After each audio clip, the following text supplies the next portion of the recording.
clase de esta tarde sobre defectos del tubo neural, los aspectos clínicos, los aspectos preventivos. Entonces, ¿cuál es la definición del defecto del tubo neural? Son defectos, son un grupo de malformaciones causadas por falla del cierre del tubo neural. Son defectos que afectan a la estructura del sistema musculoesquelético que da protección al sistema nervioso central. Entre ellas está la meninge, las vértebras, el cráneo, los músculos y la piel, ¿no?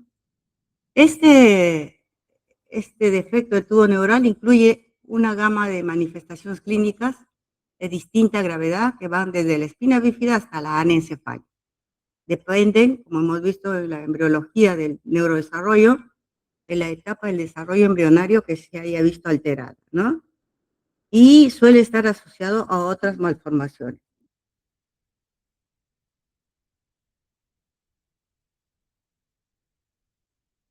Estas ocurren durante la embriogénesis temprana, la mayor parte son consecuencia del cierre anormal de los pliegues neurales en el curso de la tercera y cuarta semana de desarrollo. También lo hemos visto en la clase de neurodesarrollo, ¿no?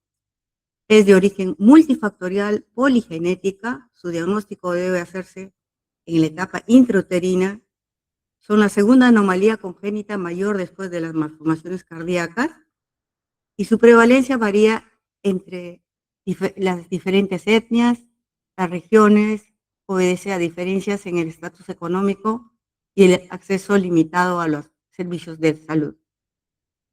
Entonces vamos a encontrarlo en toda la población, en la población mundial.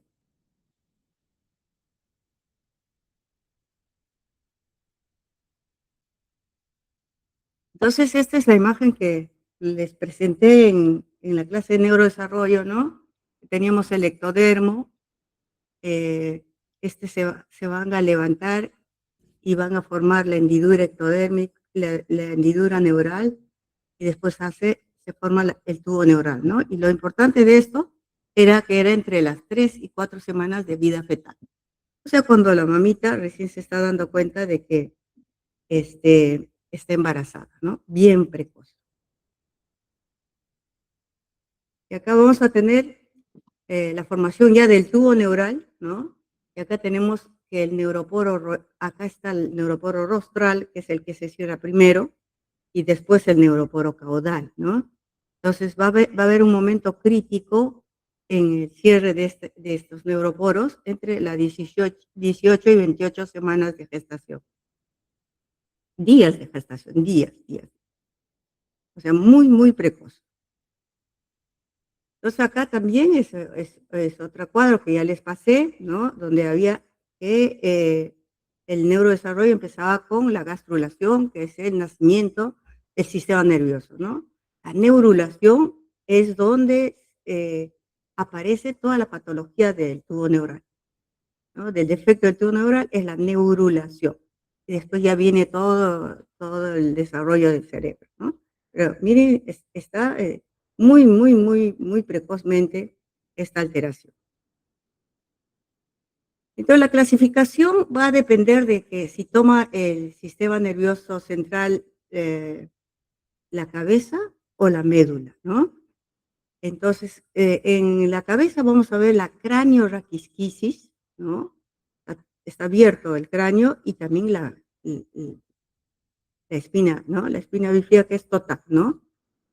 La anencefalia, el encéfalocele y la iniencefalia. Generalmente estos defectos son mayores, muy difíciles de manejar y algunos pacientes ya nacen fallecidos, ¿no? Y en la columna lumbar, en la columna vamos a ver la espina bífida oculta, que es la menos grave, el disrafismo cerrado, el meningocele y el mielomeningocele. Entonces vamos a empezar con la patología más leve en el espectro, es la espina bífida oculta, ¿no? Es una falla de fusión de los arcos de una o más vértebras. Está cubierto por piel y por lo general no comprende el tejido nervioso.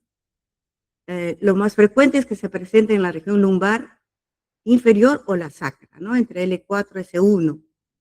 Y se encuentra en un 5 a 10% de la población normal. O sea, podemos nosotros estar haciendo nuestras actividades normales y de repente nos hacen una tomografía de ósea, ¿no? Y encuentra que habíamos tenido nuestra espina bífida, ¿no? Es bastante alto, ¿no? 5 a 10% de la población y puede ser asintomático, ¿no? Cuando se asocia a malformaciones subyacentes de la médula espinal, se designa como disrafismo espinal oculto, que incluyen los quistodermoides, epidermoides, los entéricos, intraespinales, los lipomas, lumbosacros, la diastomielia y el síndrome de médula anclar, que lo vamos a definir posteriormente. Entonces, acá tenemos algunos signos indirectos que nos van a ayudar a hacer el diagnóstico de espina bífida oculta o que nos van a llevar a descartar una espina bífida oculta, ¿no? Por ejemplo, el cambio de coloración en la parte inferior sacro, en la parte media inferior, estos cambios de coloración, algunos pliegues, ¿no? Unas vesículas o una tumoración en esa zona, la fosita, ¿no? Una fosita o cambio en la textura de la piel, ¿no? Entonces, siempre a un recién nacido lo revisa, lo examina y entonces hay que buscar esa zona, hay que mirar, hay que buscar qué hay en esa zona. Si encuentro alguna de estos signos indirectos, entonces le tengo que hacer una ecografía de partes blandas, ¿no? En ese momento, cuando está recién nacidito, me va a ayudar un montón para el diagnóstico.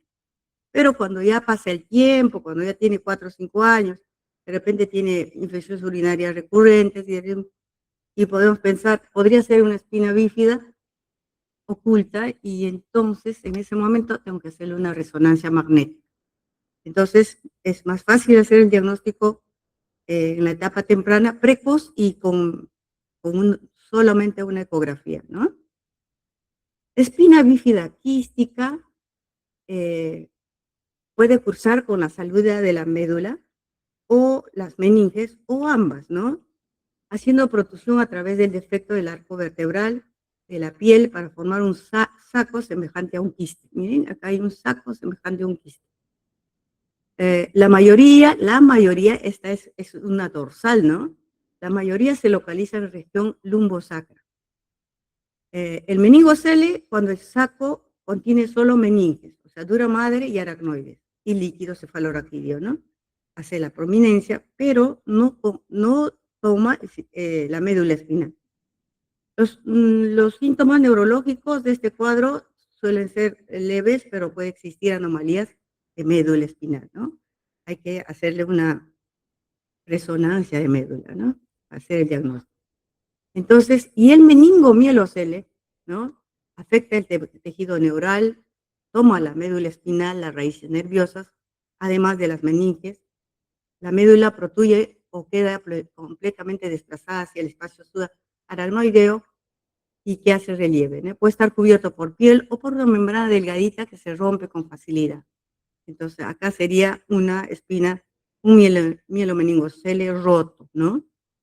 Estos sí producen alteraciones motoras, mentales, que requieren tratamiento durante el resto de la vida. Puede estar asociada a hidrocefalia o a una malformación de Arno-Chiari y otras alteraciones que hay que buscarlo, ¿no?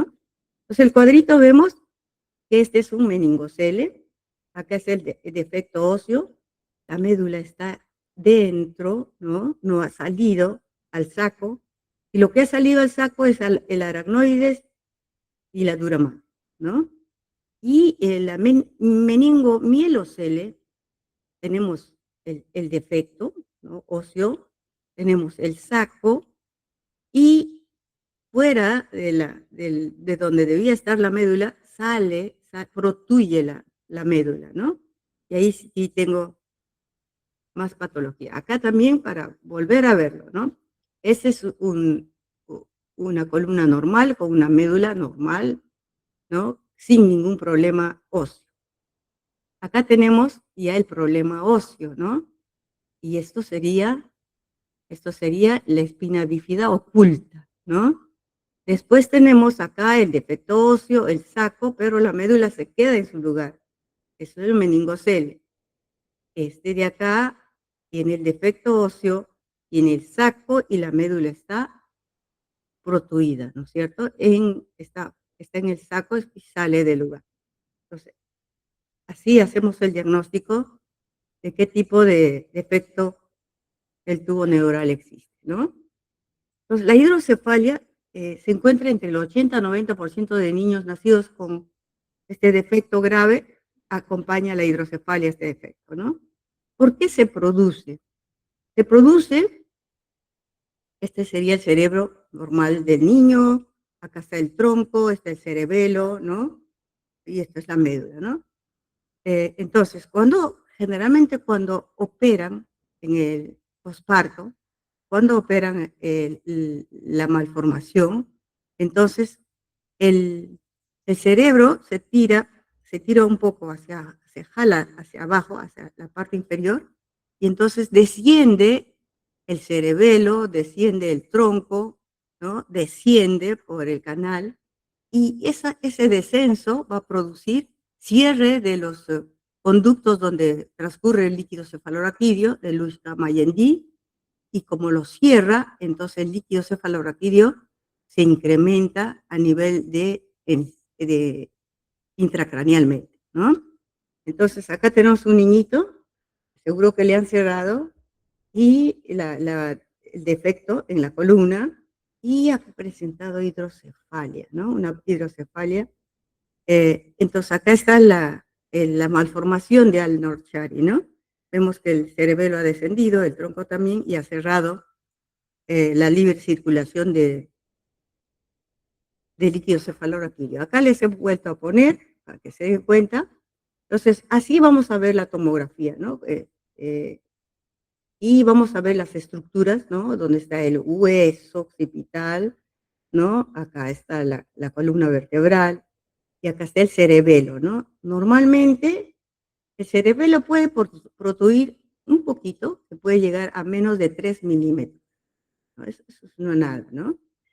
De 3 a 5 ya medio dudoso, y más de 5, que sería este, ¿no? Acá está el cerebelo protuye más de 5 milímetros, y acá está el cuarto ventrículo, y acá está el Luschka y el Mayendi, ¿no es cierto? Ahí están los orificios. Entonces lo comprime y no dejas recorrer bien al líquido cefalorraquídeo, y se va a quedar en el intracraneal, que produce la hidrocefalia. Otros defectos del tubo neural que son más graves es cuando los pliegues neurales no solo no se fusionan, sino que tampoco se diferencian ni se invaginan. En último término, tampoco se separa. O sea, no hay ningún cambio, ¿no? Entonces, eso se llama mielosquisis o raquisquisis. Este es el tipo más grave de espina bífida. Se produce antes de los 28 días de gestación. Los pliegues neurales no se elevan, persisten en forma de masa aplanada. Y en los que no es mortal, o sea, los niños que nacen, estos van a sobrevivir muy poco tiempo y van a tener bastantes defectos clínicos, ¿no? Bastantes complicaciones. El cráneo raquisquisis o anencefalia, ¿no? Entonces falta el cierre del neuroporo rostral, ¿no? Y este defecto va a hacer que no se forme bien el encéfalo, ¿no? El encéfalo va a estar representado por una masa dorsal expuesta de tejido neural indiferenciado, dado que el feto, como no tiene masa encefálica, eh, el niño no va a poder deglutir bien. Entonces, los últimos meses de embarazo, la madre puede tener polidranios. Entonces, cuando hay polidranios, hay que hacer una ecografía anatómica, ¿no? Y ver si no hay algún defecto del tubo neural. Estos embriones anencefálicos pueden pasar todos los estadios de vida intrauterina y llegar a término, pero mueren en las pocas horas, ¿no? Y los tipos de anencefalia son el merocrania, que es un defecto pequeño en la cámara craneal cubierta por área de cerebro vasculosa, este sería, ¿no? Y la holocrania cuando el efecto es total y no está presente, no está ausente totalmente el encéfalo. Otro defecto también mayor, ¿no? Es la falta de una adecuada diferenciación del cierre del tubo neural en la región occipital y espinal. Esto es un defecto raro, pero muy grave. Y la cabeza del niño está pegada a la espalda. La deformación de la columna es extrema, por lo general el bebé carece de cuello y la piel está pegada ¿no? A la espalda. Esto se asocia con otras malformaciones como labio y paladar hendido, defectos cardiovasculares, anencefalia y malformaciones intestinales. Entonces, ellos también viven pocas horas al nacimiento, ¿no? Defectos de la osificación craneana son malformaciones ya no tan severas, ¿no? El hueso craneal está afectado con mayor frecuencia, la porción escamosa de todos los huesos que componen el cráneo, pero la que más está afectada es el occipital, la porción escamosa del occipital. Entonces, por ese defecto puede producirse el meningocele, cuando el orificio del hueso craneal es pequeño y sale solo meninges, ¿no? Y meningoencefalocele, cuando también la apertura es grande y sale el tejido cerebral. Igual se asocia a trastornos neurológicos mayores y también puede producir hidrocefalia, ¿no? Este es un defecto encefalocele occipital que hemos dicho que es el más frecuente y esta es su imagen, ¿no? Donde aquí está el saco y hay un poco de tejido neural ahí. Entonces, si comparamos los huesos del cráneo, la occipital es el que es mucho más frecuente, de 75 a 80%. Después viene el frontal, este es el frontal, ¿no? Que tenemos un niño ahora en neonatología igualito. El naso etmoidal, a veces cuando este defecto es pequeñito, podemos tener muchas dificultades para el diagnóstico. Hemos tenido un niño con un naso etmoidal que no se veía la protuberancia, lo que venía es con infecciones respiratorias altas frecuentemente y había algo que chorreaba por la naricita y era líquido cefalorraquídeo, ¿no? Y el parietal, que es menos frecuente, ¿no? El parietal que está acá. ¿Cuáles son las manifestaciones clínicas? En este caso puede haber microcefalia, si es frontal, por ejemplo, alteraciones visuales, crisis convulsivas, si toma el tejido cerebral, retraso mental, manifestaciones nasales y auditivas, ¿ve? Lo que encontramos en nuestro paciente, deformidades faciales, miren, pues una deformidad terrible, ¿no? Meningitis recurrente, infecciones de vías respiratorias altas, dificultad para respirar, déficit de pares craneales, espasticidad, etc., ¿no? ¿Cuál es la causa de este defecto? A nivel genético han encontrado que existe un mayor número de fetos femeninos afectados en relación con fetos masculinos. Hay un riesgo mayor de recurrencia en linaje materno que paterno. Hay mayor proporción de consanguinidad entre los padres e hijos afectados por este defecto. El riesgo de recurrencia después del nacimiento de un niño afectado aumenta 4 a 8%. Y cuando tienes dos afectados aumenta al 10%. Además, estos defectos se asocian a síndromes mayores, como la trisomía de 13, la trisomía 18, ¿no? El síndrome de Beckel-Gruber, que viene con un defecto del tubo neural más una anomalía renal. De los medioambientales, lo que se ha encontrado son en madres con infecciones intrauterinas, como la rubiola o el toxoplasma, la edad materna de muy joven o muy mayor, ¿no? Entre 18, menores de 18 y mayores de 35. Algunos estudios sugieren que ha habido más abortos espontáneos y los fetos son mujeres, ¿no? Que estuvieron expuestas a temperaturas altas en las primeras 4 a 6 semanas de embarazo.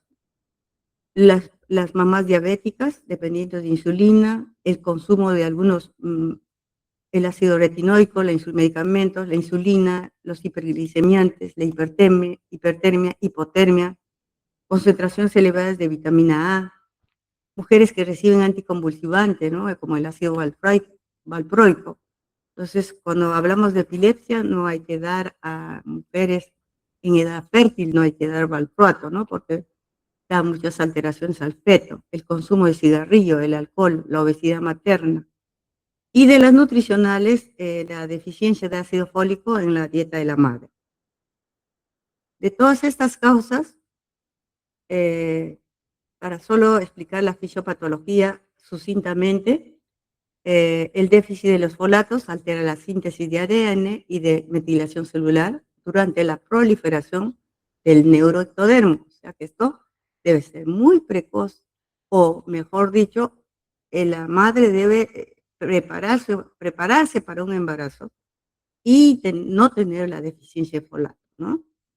Los efectos maternos, la diabetes mal controlada, ¿no? La obesidad materna, duplica el riesgo, los fármacos, como habíamos hablado, el ácido valproico, la carbamazepina también, alteran con el metabolismo de ácido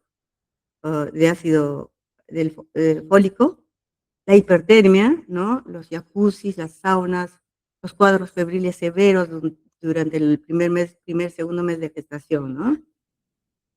Y en genética se han encontrado mutaciones en los genes de la vía de la metiltetrahidrofolato reductasa, y por eso que el antecedente de un hijo previo con DTN eleva el riesgo de recurrencia, ¿no? Y si es 2 hijos, más aún, ¿no? Llegando hasta el 10%.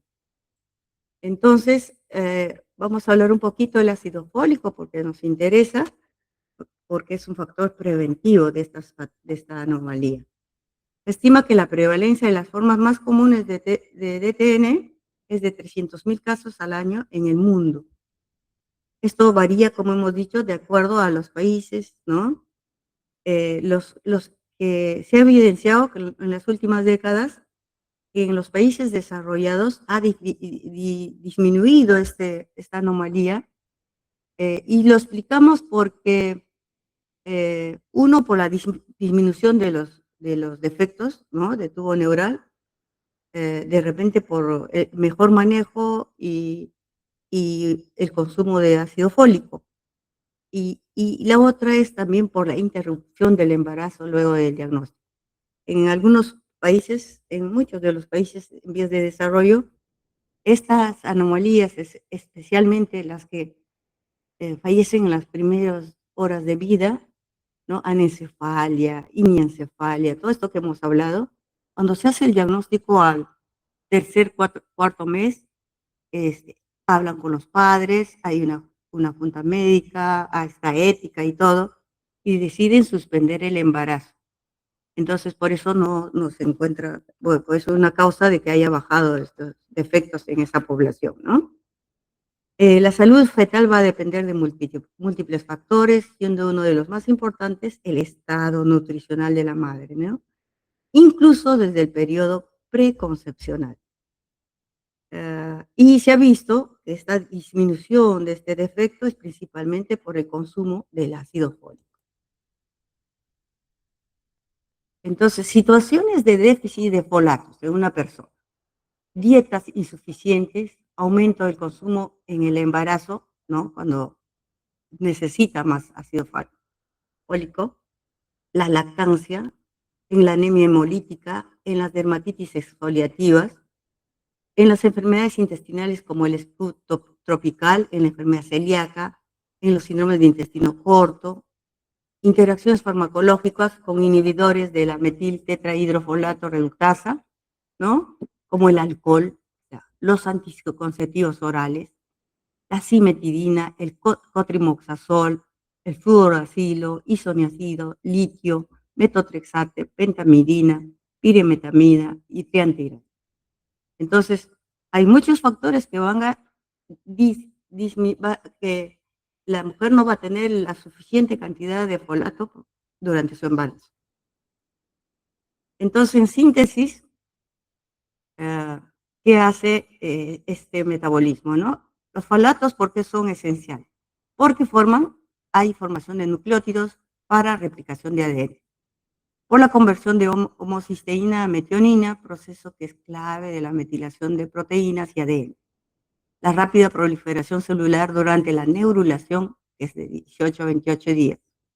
Esta deficiencia altera estos procesos y generan el plegamiento del tubo neural, ¿no? Errores en el plegamiento. Regulación del metabolismo de homocisteína. Niveles elevados de homocisteína se asocian con estrés oxidativo que daña tejido embrionario, alteración de la matriz extracelular durante el cierre neural, defectos en la migración celular y señalización biológica. Este ácido fólico va a ser un cofactor, ¿no?, de esta enzima, ¿no? Metiltetrahidrofolato reductasa. También hay los factores genéticos, dice, en la población general hay un 10% de que tiene polimorfismo para el gen que va a reducir la actividad de esta enzima, ¿no? En un 70%. O sea, si estamos en esta población, si yo me alimento bien, etcétera, voy a tener defecto de ácido fólico, ¿no? Entonces, ahí hay que hacer el diagnóstico de estas mujeres que tienen ese defecto para cuando estén embarazadas, suplementarle mucho más, ¿no? Entonces, ¿para qué sirve el ácido fólico? Es nuestra mejor estrategia en la prevención, actúa apoyando los procesos biológicos, como hemos visto, fundamentalmente en el desarrollo embrionario temprano, y hay una evidencia sólida que respalda que su uso como estrategia preventiva clave. ¿Cómo hacemos la prevención? La prevención es la intervención con mayor impacto, ¿no?, en la salud pública. Entonces, ¿cuál es la guía, no? Iniciar 1 a 3 meses antes de la concepción hasta la 12ª semana de gestación. Miren, o sea, uno se tiene que preparar, uno siendo mujer y queriendo embarazarse, se debe preparar antes de concebir un niño, ¿no? 1 a 3 meses antes. El riesgo estándar de la población general sin antecedentes, el riesgo estándar, no tengo ningún antecedente que el que hemos visto, entonces debemos darle 0.4 miligramos o 400 microgramos al día y va a disminuirse en un 70% la incidencia de este defecto. Los que son de alto riesgo, ¿no? Soy diabética, soy obesa, etcétera, soy epiléptica y me dan valproato de sodio, por ejemplo, o carbamazepina. Entonces, hay que darle 4 miligramos al día, ¿no? Hijo previo, ya, el que ha tenido un hijo previo, padre o madre con defecto de tubo neural, etcétera, ¿no? Entonces, en ellos hay que darle mucho mayor cantidad de ácido fólico, pero hay que hacer el diagnóstico, hacer una buena historia clínica, ¿no? ¿Qué hacemos en el tamizaje? Ya me embaracé, ya. No tomé mi ácido fólico, no me preparé, fui a una fiesta y total, salí embarazada. Entonces, ¿qué hacemos para el diagnóstico prenatal, no? También es bueno, a pesar de que no es, hacer un diagnóstico prenatal precoz, ¿no? Neonatal o prenatal precoz, claro. Entonces, para hacer esto hay que hacer una ecografía fetal estructural entre las 18 y 22 semanas. Hacer una buena ecografía y me va a salir, o si tiene el paciente, me va a salir en un 95 o 98% voy a descubrir este defecto, ¿no es cierto? Entonces, es importante hacer la ecografía prenatal buscando esta patología, ¿no?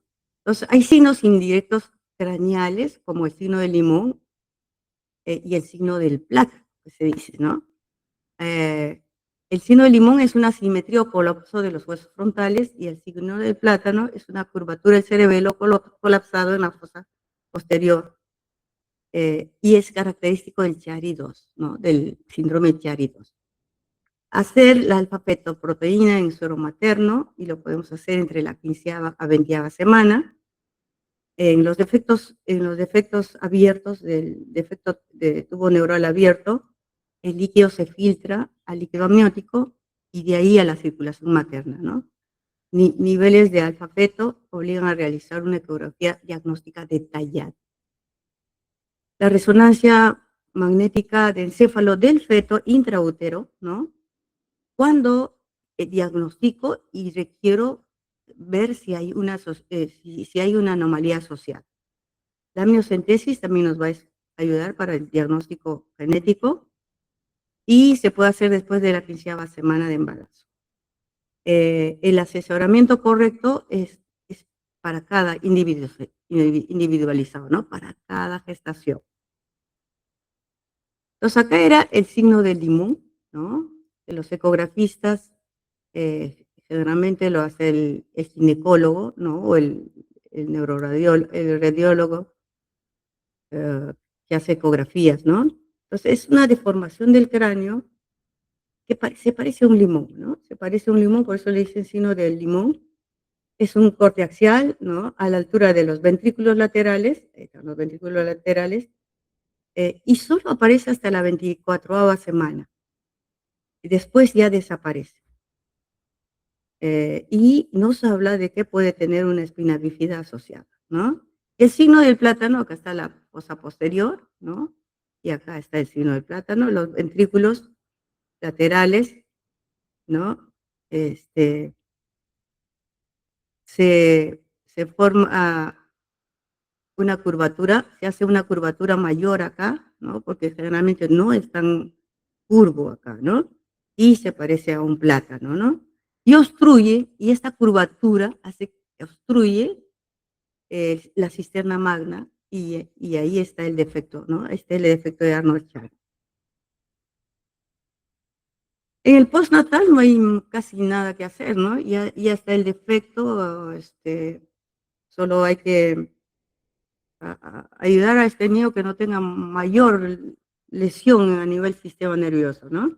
Le tomamos sus radiografías de columna, de caderitas, se le hace su ultrasonido, se le tiene que hacer urografía con un estudio urodinámico, ecografía, todo urogenital, ¿no es cierto? La tomografía para ver el defecto, si es de la columna, hay que sacarle donde esté el efecto, donde esté el defecto, pues, ¿no? Y si es en el cráneo. Y la resonancia magnética es para identificar si el tejido neural ha salido, se ha metido en el saco neural, ¿no? ¿Cuál es el tratamiento? Cuando ya nace con el defecto, estamos muchos especialistas, ¿no? El neurocirujano, el neuropediatra, el urólogo, el ortopedista, el fisioterapia, genetista, pediatra, el asistente social, etcétera, ¿no? Va a depender del problema que tenga, ¿no? De dónde lo tiene el problema y el grado de afectación. Eh, lo que se está atendiendo ahora es hacer la cirugía prenatal, ¿no? Porque se ha visto que mejora, ¿no? La herniación cerebelosa, o sea, el Arnold-Chiari se mejora, evita el deterioro neurológico y reduce la necesidad de la derivación ventrículo-peritoneal. Hay criterios estrictos que hay que seguir, porque si no, tampoco no es bueno. Entonces, la edad gestacional de 19 a 25 semanas. Tipo de lesión, que se confirme la meningomielocele abierta. El nivel anatómico debe encontrarse entre T1 y S1. El cariotipo fetal debe ser normal. Debe haber evidencia que hay un Arnold-Chiari, ¿no? En la resonancia. La madre mayor de 18 años. Y los padres deben aceptar, ¿no? Esta cirugía. Contraindicaciones fetales, que haya otras anomalías congénitas, que haya cifosis espinal severa, que haya ventrículomegalia extrema, ya no se hace, ¿no? Contraindicaciones maternas, que haya embarazo múltiple, que haya riesgo inminente de parto prematuro, hizo inmunización, infección materna activa, anatomía patológica uterina desfavorable, ¿no? Enfermedades médicas maternas crónicas, obesidad materna extrema. Entonces, hay todo un equipo que demuestra que esta cirugía fetal reduce a la mitad la necesidad de colocar derivaciones ventriculoperitoneales o hidrocefalia y duplica la probabilidad de que el niño camine en forma independiente hasta a los 30 meses. Entonces, acá es el resumen, la cirugía fetal, ¿no? Con los beneficios que tiene, el manejo postnatal. Si no se ha operado prenatalmente, hay que proteger el saco, ¿no? Poner de cúbito al neonatito, boca abajo, cubrir el defecto con gasas estériles, húmedas, siempre húmedas, con solución salina, y después se hace el cierre quirúrgico inmediatamente, ¿no? 24 a 48 horas de vida, para evitar la infección y para evitar el daño, que siga el daño, ¿no? La evaluación es multidisciplinaria, como hemos visto. ¿Cuáles son sus complicaciones? Son variadas, ¿no? Depende del tamaño, de la ubicación, de la malformación, ¿no? Uno de ellos, aquí la hidrocefalia, que lo hemos visto. Acá tenemos un encéfalo, una tomografía con una hidrocefalia marcada, y los ojitos de sol poniente del niñito, ¿no? Ya cuando vemos esto es demasiado tarde. Esto se va a producir por diversos mecanismos.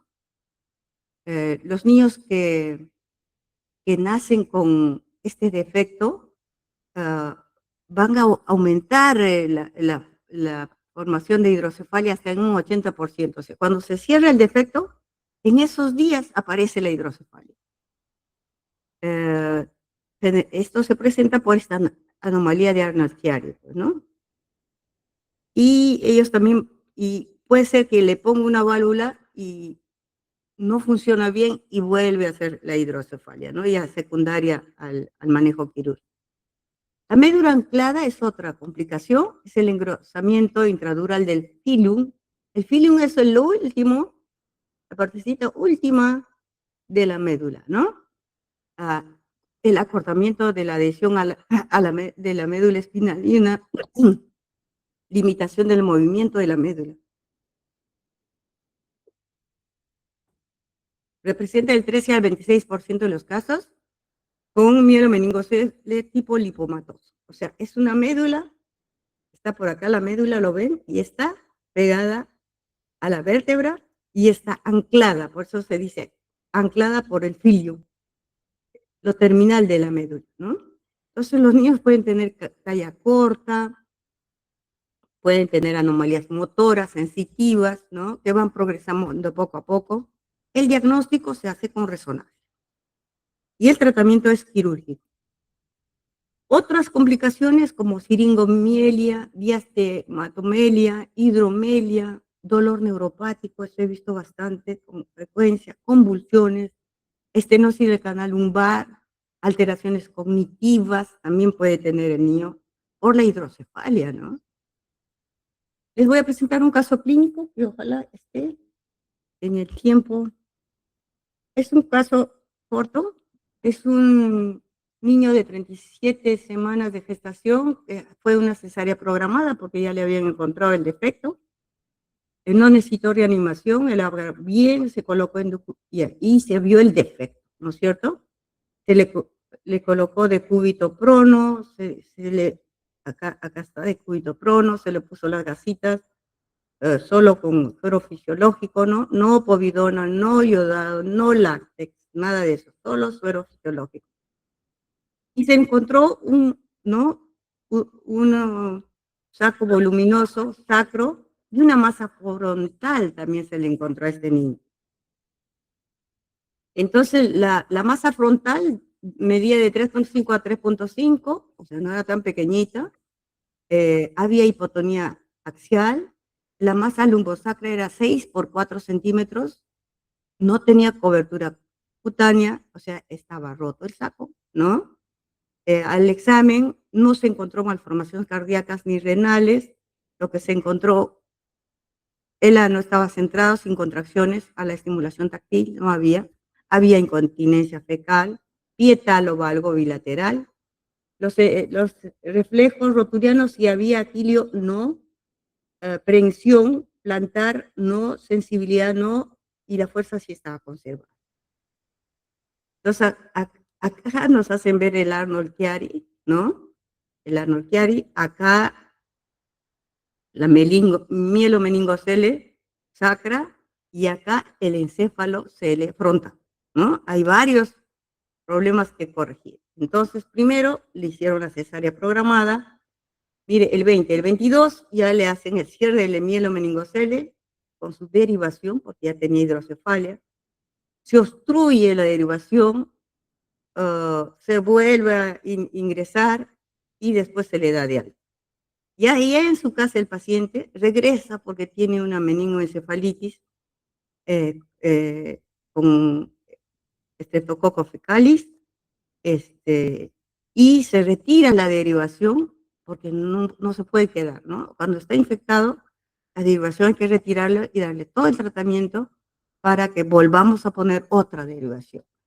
Se malfunciona el drenaje, se retira, ¿no? Y después de arreglar esto, recién se va a programar a futuro el cierre del encefalocele frontal, ¿no? Entonces son niñitos que tienen muchos problemas, ¿no? Por eso el prevenir es tan importante en estos niños. Entonces la calidad de vida se mejora totalmente, ¿no? Si uno previene. Entonces, el pronóstico depende del tipo y la severidad de efecto. La anencefalia es incompatible con la vida y varias anomalías que hemos revisado. Espina bífida, mielomeningocele, la supervivencia es variable con secuelas neurológicas y motoras. Es importante el diagnóstico y el tratamiento temprano para mejorar la calidad de vida. Encontrarse con un diagnóstico oportuno y un tratamiento agresivo, ¿no? Ya, ¿no? Nace y entra a sala. La mayoría de los bebés con espina bífida sobreviven y pueden llevar una vida activa.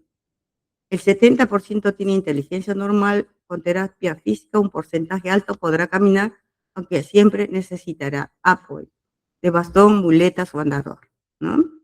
Ahora que vemos a los niños que están en silla de ruedas o están con muletas o andador, ya no son los niños que antiguamente veíamos con la complicación, una secuela de poliomielitis, ¿no? Son secuela de espina bífida y son muchos, porque las mujeres no nos estamos alimentando bien, no estamos programando nuestro embarazo y no estamos tomando en serio este problema que al final es la madre a, quien lo va a pagar esto, porque tiene que cuidar a ese bebé, no camina, hay que llevarle al colegio en silla de ruedas, es muy complicado y se hospitalizan a cada rato, ¿no? El problema de estos niñitos es la debilidad muscular de las piernas, la función anormal de la vejiga y los intestinos, la hidrocefalia, los problemas de aprendizaje y sociabilización, ¿no? Conclusiones: son defectos de desarrollo que requieren alto índice de sospecha preventiva en la consulta de planificación familiar, ¿no?